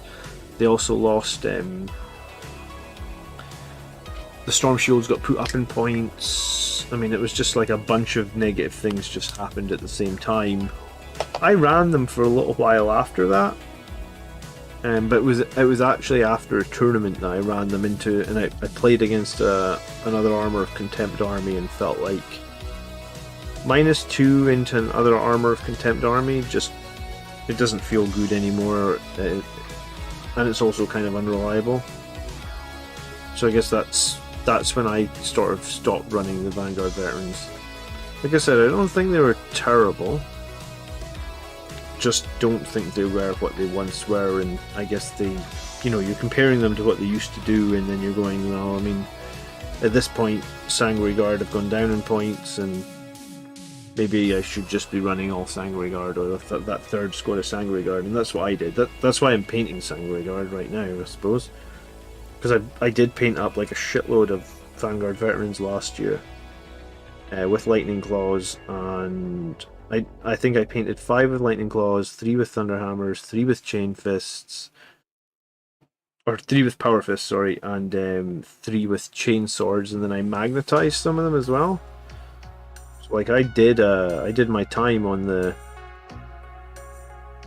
Vanguard veterans, but no, we're just not seeing them now, I guess.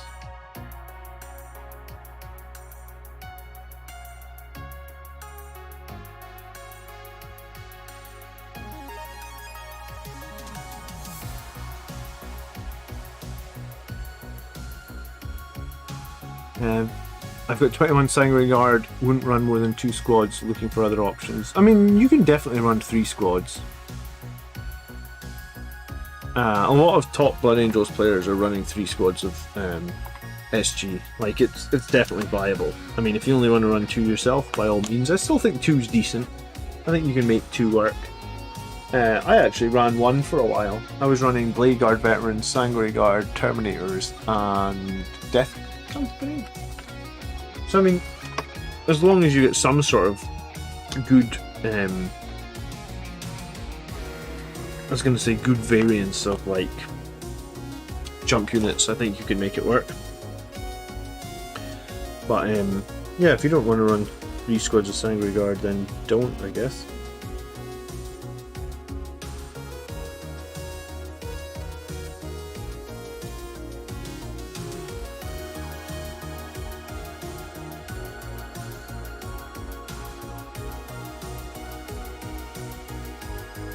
Another blood drop on the axe shoulder. Did I miss one? Did I?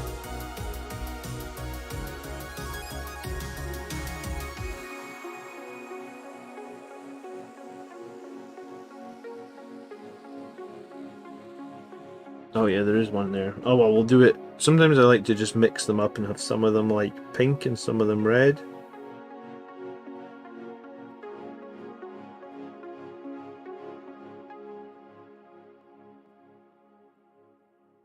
Thanks for that.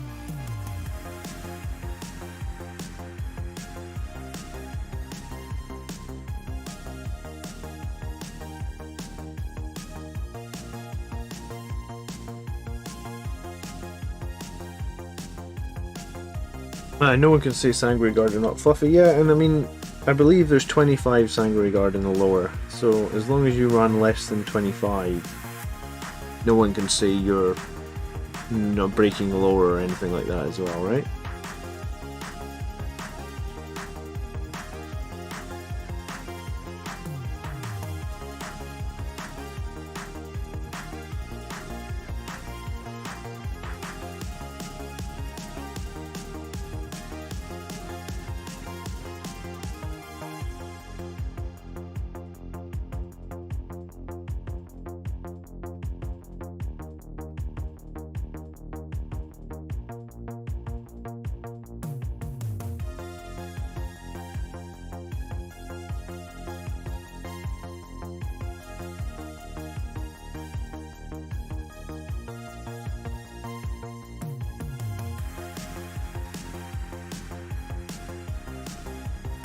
Right, I got about 10 more minutes of painting tonight and then I gotta head off.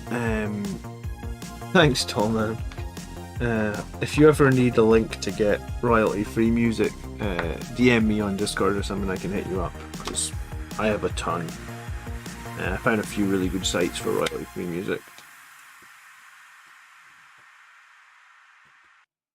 Good night, Helen Phoenix? I was going to say, good night, Dirty Wizard. Thanks so much for tuning in.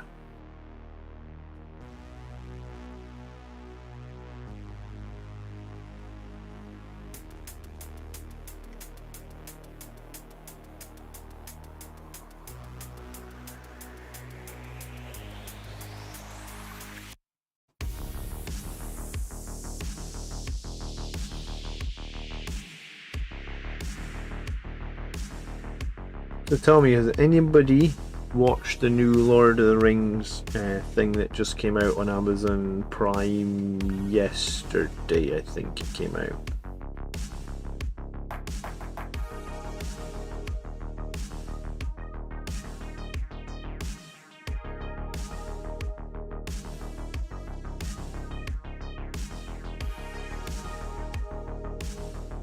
I watched the first two. I was just watched the second one before I came on the stream, and it seems like it might be decent.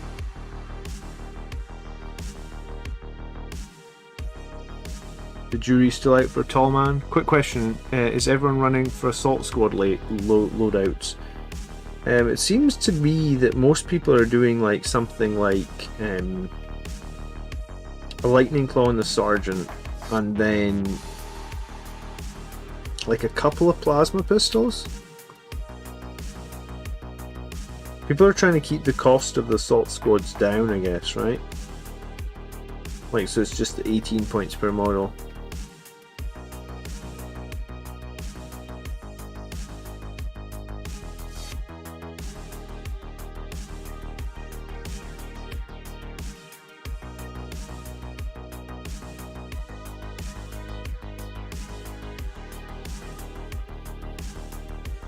My daughter said it was bad. I don't know if it was bad. I mean, I really liked the Lord of the Rings movies. I didn't care too much for the Hobbit movies.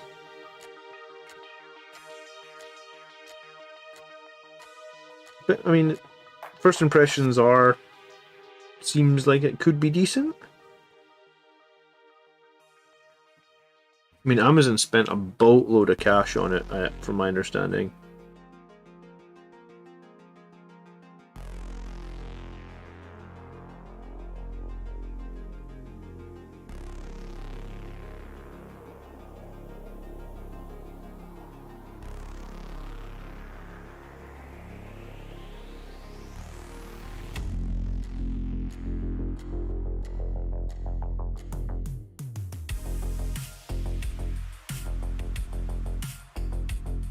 Two meltas are only 10 more points. I mean, they are, but two melta shots are 2-3 ups, you know.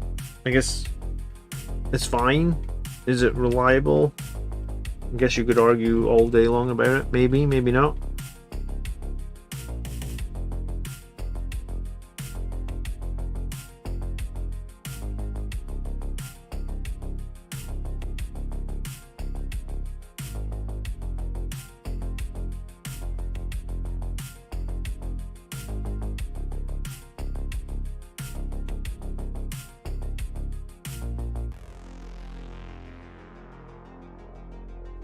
BA Commander, they stopped all reviews. It's getting completely destroyed. Really? Okay. Apparently I'm an idiot then. I thought it seemed okay. Well.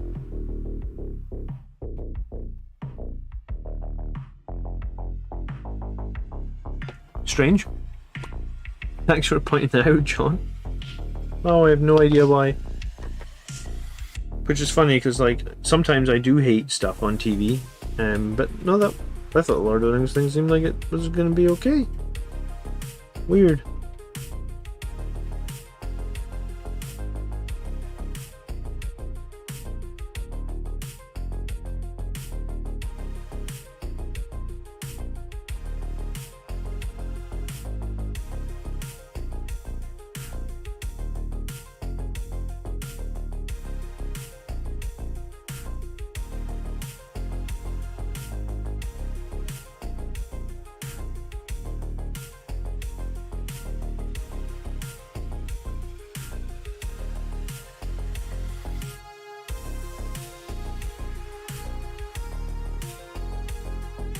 The Elrond actor doesn't look like Elrond. I mean, I guess that could be a problem just because casting, right? I mean, it's going to be hard to find someone that looks like Hugo Weaving unless they, like, de-aged him. How many years is it supposed to be set before? Do you know? Oh, people are not upset with them desecrating Tolkien. Yeah, I mean, I guess that's always the danger when you jump into like a loved IP.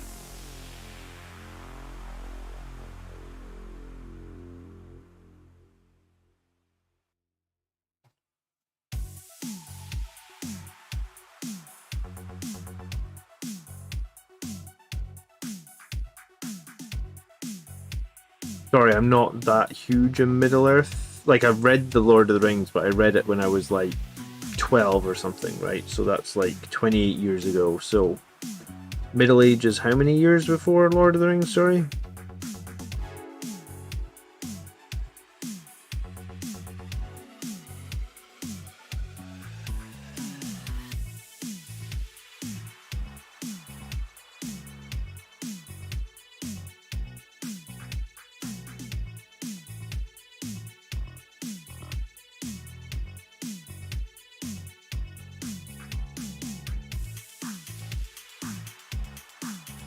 A 1,000 years, but it's not that that actor just doesn't look like Hugo Weaving. Elrond is dark and noble looking. I thought Elrond was taller as well, but I mean, I guess that's... I guess like in the Lord of the Rings movie, he was really tall, but he was surrounded by like hobbits, right? So it made sense, but like... I'm trying to think, was there ever a scene with him next to Gandalf? Like, was he tall, or...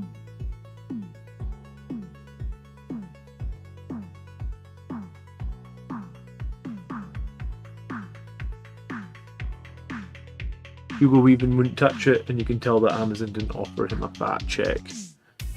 Which is surprising, because Amazon literally have more money than anyone in this entire world, right? Like, they literally fly to space for fun. So, Hugo Weaving's probably quite old now.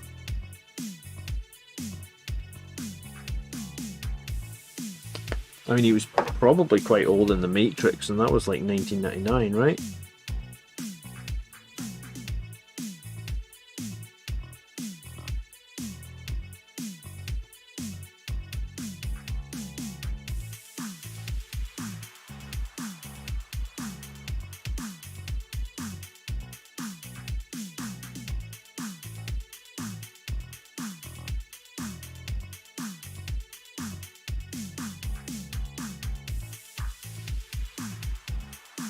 Yeah, it'll be interesting to know if they got the heights right once we... Yeah, I don't know. I mean, I'm going to keep an open mind because I'm not a passionate Lord of the Rings fan. Like, I read the book, I thought it was okay, but like I said, I've read like a ton of Dungeons and Dragons books, like a literal ton, like 30 or 40, maybe more in my lifetime, and I guess for me, someone that's read like a lot of D&D, like I always just thought there was more to D&D than there was to Lord of the Rings, maybe, like more races, more locations. There's obviously more books, so I guess like for me, Lord of the Rings, like, I don't know if it's like quote unquote, like, I don't rate it as like a hallowed IP, you know, like, so maybe that's why I wasn't upset, or I thought it seemed okay. Whereas maybe you guys, if if someone is more passionate about the Lord of the Rings novels, they were like, you know, this is wrong, which can happen, I guess, right? All the elves should be much taller. Yeah, I did think the elves didn't seem like they were tall enough. And like I said, I'm not the most passionate person for that IP, so I guess maybe I'm willing to let it go, but other people are like, you know, this isn't right. Interesting. Oh, well, I guess we'll see if it gets more than one season, huh? You'd have thought with the money they'd spent on it.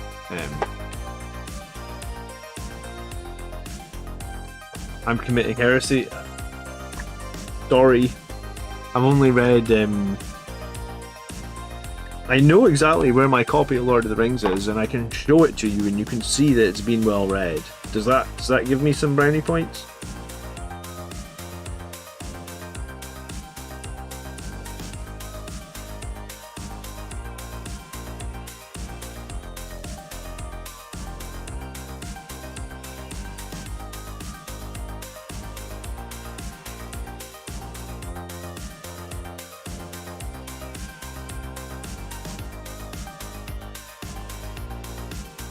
Regardless of how crap it is, it's getting 5. I don't know. I mean, if they're not making money on it, they're not making 5 series.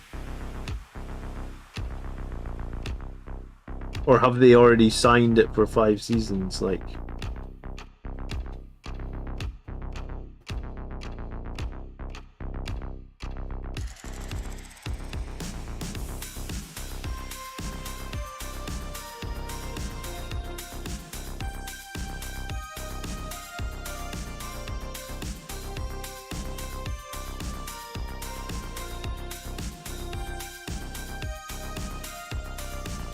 alright, I'm gonna have to call it here, guys. It's like just coming up to midnight, and I got things to do in the morning, even though it's Sunday.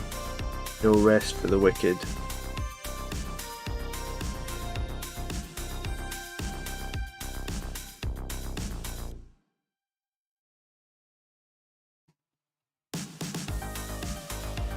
I guess next Saturday night they paid for 5 seasons, they greenlit 5, wow, okay. I guess it's catch up on Lord of the Rings and we can have a debate on it next Saturday night.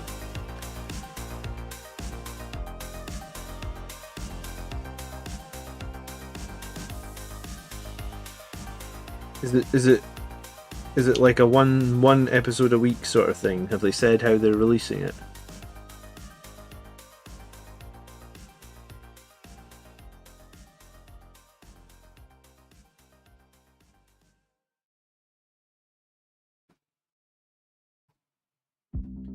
Alright. I got a wee bit of progress done tonight on these guys.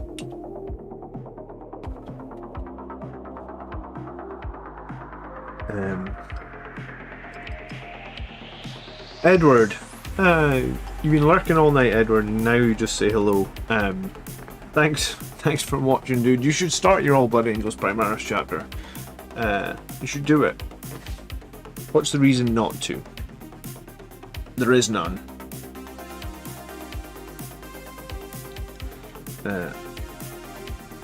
Yeah, these two guys are, I mean, 2 out of 9.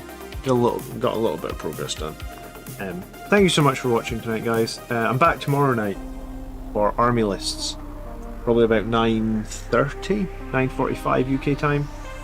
So probably about 22 hours from now. Yeah, 21 and a half hours from now if you're not in the UK. And yeah, we'll be looking at Army Lists.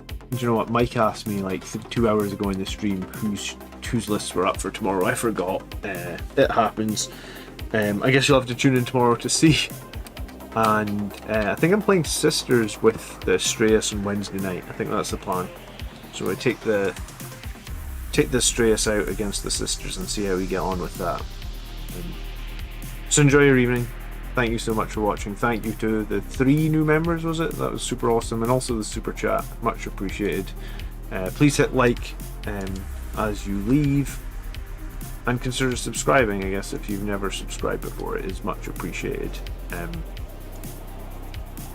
I'll catch you guys in the next video. Peace.